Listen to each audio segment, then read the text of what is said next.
दोस्तों, Nelson Mandela का कहना है, हर चीज उस वक्त तक नामुमकिन होती है जब तक कोई उसे करके नहीं दिखाता।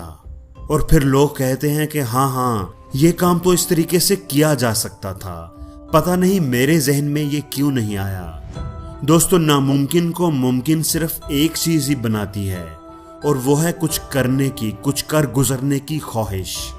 इस दुनिया में दो तरह के लोग होते हैं, एक वो जो ठान लेते हैं और करके दिखाते हैं, और दूसरे वो जो इंतजार करते हैं कि कोई आए और उन्हें करके दिखाए।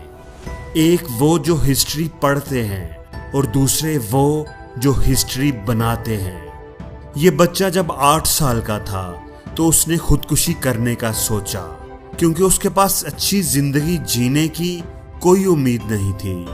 पैदाइशी तौर पर ना तो उसके बाजू थे और ना ही उसकी टांगे थी।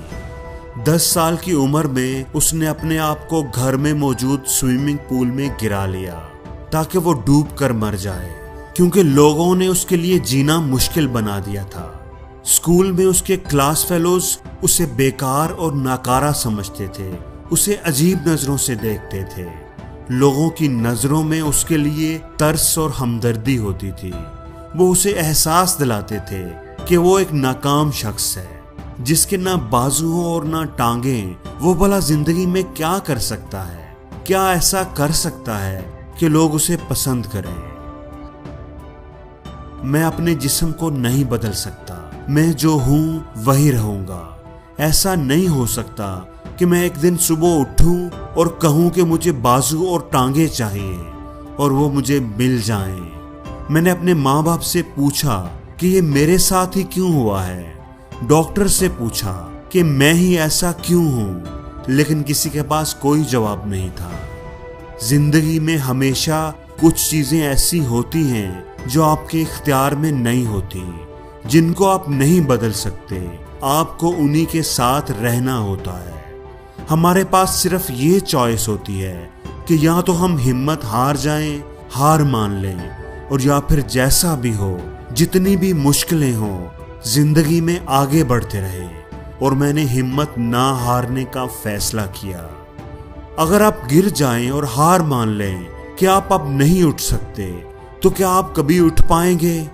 लेकिन अगर आप 100 बार कोशिश करने पर भी ना उठ सकें, लेकिन आप कोशिश करते रहें, तो उम्मीद रहेगी कि शायद आप उठकर खड़े हो जाएं। दोस्तों, निक ने ना सिर्फ इन मुश्किल हालात का मुकाबला किया, इनको फेस किया, बल्कि वो अपने जैसे माजूर, नाउम्मीद और मायूसी में घिरे लोगों के लिए उम्मीद की किरण बने, एक मिसाल बने। उनके हाथ नहीं थे तो उन्होंने अपने मुंह से लिखना शुरू कर दिया। उनके बाजू नहीं थे, टांगे नहीं थी, लेकिन फिर भी उन्होंने तैरना सीखा, तैर कर दिखाया। वो फुटबॉल खेलते हैं, स्काई डाइविंग और सर्फिंग भी करते हैं।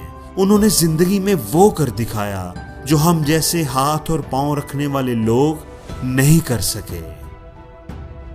उन्होंने सिर्फ 17 साल की उम्र में लाइफ विदाउट लिम्ब्स के नाम से एक नॉन प्रॉफिट ऑर्गेनाइजेशन बनाई। 19 साल की उम्र में उन्होंने अपनी पहली मोटिवेशनल स्पीच की। उन्होंने 10 से ज़ायद किताबें लिखी हैं। वो एक मोटिवेशनल स्पीकर के तौर पर 40 से ज़ायद मुल्कों में सफ़र कर चुके हैं और लोगों में जीने की, कुछ करने की उम्मीद बांटते रहते हैं। दोस्तों, निक की ज़िंदगी हमें ये सबक देती है कि हालात चाहे कितने भी मुश्किल क्यों ना हो, रास्ता बनाने वाले रास्ता बना ही लेते हैं। अगर वो इंसान जिसके ना बाजू हैं, ना टांगें, अगर वो एक कामयाब जिंदगी जीकर दिखा सकता है, तो फिर हमारे पास क्या बहाना बचता है। दोस्तों, निक कहते हैं कि मेरा यकीन करें, उम्मीद खोना हाथ पांव खोने से कहीं ज्यादा बुरा है। अगर आप मुश्किलों में घिर गए हैं और आपको रास्ता नजर नहीं आ रहा, तो अपनी उम्मीद के दिए को बुझने ना दें। आपको रास्ता जरूर मिलेगा, जरूर नजर आएगा, क्योंकि रास्ता मौजूद है।